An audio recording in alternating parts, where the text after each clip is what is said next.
اعوذ باللہ من الشیطان الرجیم بسم اللہ الرحمن الرحیم افارأیت من اتخذ الہہ ہوا صدق اللہ العظیم و صدق رسولہ الکریم۔ یہ آیت کریمہ تلاوت کرنے کا جو اللہ رب العزت نے شرف عطا فرمایا، اس آیت کریمہ کا ترجمہ اور مفہوم یہ ہے، اللہ رب العزت اس آیت کریمہ میں نبی علیہ الصلوۃ والسلام کی ذات گرامی کو ارشاد فرماتے ہیں، اے پیارے حبیب صلی اللہ علیہ وسلم، کیا آپ نے دیکھا ہے اس شخص کو؟ افرائیتا، کیا آپ نے دیکھا ہے؟ من اتخذ، اس شخص کو جس نے بنا لیا، الہہ، اپنا معبود، اپنا رب، ہوا، اپنی نفس کی خواہشات کو، اپنی خواہشات کو۔ یہاں پہ جو بات سمجھنے والی وہ یہ ہے، کسی شخص اور دنیا کا کوئی شخص یہ اعلان نہیں کرتا، کلیم نہیں کرتا کہ اس کا نفس اس کا رب ہے،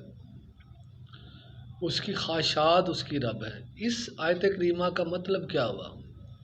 اس آیت کریمہ میں اللہ رب العزت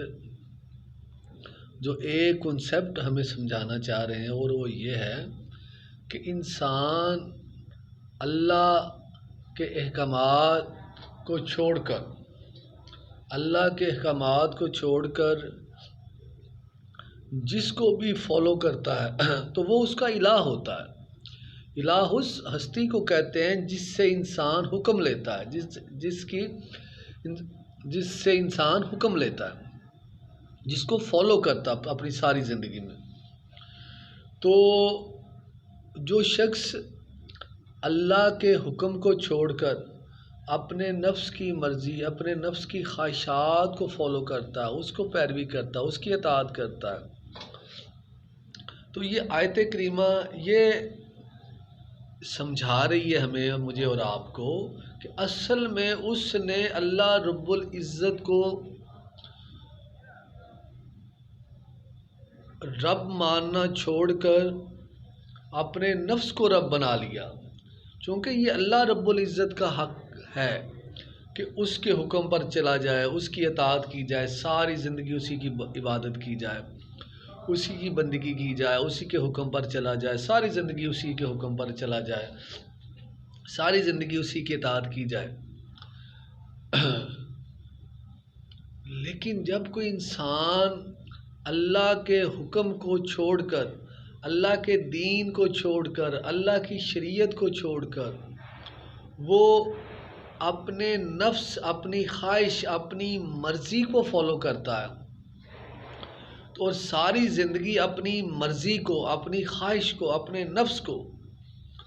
اللہ کے حکم پر ترجیح دیتا ہے، اس کو فوقیت دیتا ہے، اس کو برتری دیتا ہے، اور اپنی زندگی اللہ کے احکامات کی اطاعت کی بجائے اپنے نفس کی اطاعت میں، اپنی خواہشات کی اطاعت میں، اپنے جذبات کی اطاعت میں گزارتا ہے، تو وہ ایسے ہی ہے جیسے اس نے اپنے نفس کو، اپنی خواہشات کو اپنا رب بنا لیا، اپنا معبود بنا لیا۔ کیونکہ عبادت کا مطلب ہوتا ہے،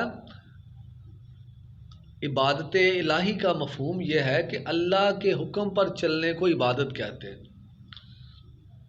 اللہ تعالیٰ کے حکم پر عمل کرنے کا نام عبادت ہے، اور اللہ تعالیٰ نے جن جن کاموں سے روکا ہے ان سے رکنے کا نام عبادت ہے، اور جن جن کاموں کو اللہ تعالیٰ نے کرنے کا حکم دیا ان کو کرنا عبادت ہے۔ تو جب انسان اللہ کے احکامات کو چھوڑ کر، اللہ کے دین کو چھوڑ کر اپنے نفس سے حکم لینا شروع کر دیتا ہے، اپنے نفس کو فالو شروع کر دیتا ہے، تو پھر اس نے، یہ آیت کریمہ یہ سمجھا رہی ہے، تو اس نے اپنے رب کی بجائے، اللہ رب العزت کی بجائے اس نے اپنے نفس کو رب بنا لیا، اس نے اپنے نفس کی عبادت شروع کر دی، اس نے اپنے نفس کی بندگی شروع کر دی، مطلب اس نے اپنے نفس کے حکم پر، اس کی مرضی پر چلنا شروع کر دیا، حالانکہ اللہ کو اللہ رب العزت کو اپنا معبود اور رب ماننے کے بعد یہ اسی وحدہ لا شریک کا حق ہے کہ اسی کے حکم پر چلا جائے، اسی کی مرضی کے فالو کی جائے، اسی کی اطاعت کی جائے۔ تو یہ ہے وہ کنسیپٹ جو اسلام ہمیں سکھانا چاہتا ہے کہ جب ہم اسلام قبول کر لیتے ہیں، کلمہ طیبہ پڑھ لیتے ہیں، اس کے بعد ہم پر فرض ہو جاتا ہے کہ ہم اپنی ساری زندگی اللہ تعالیٰ کے احکامات کے مطابق گزاریں، نبی علیہ الصلوۃ والسلام کی سنت کے مطابق گزاریں، طریقے کے مطابق گزاریں۔ اللہ سے دعا ہے کہ اللہ تعالیٰ ہمیں دین کی سمجھ عطا فرمائے، دین پر عمل کرنے کی توفیق عطا فرمائے اور اپنی رضا عطا فرمائے۔ جزاک اللہ، السلام علیکم، شکریہ۔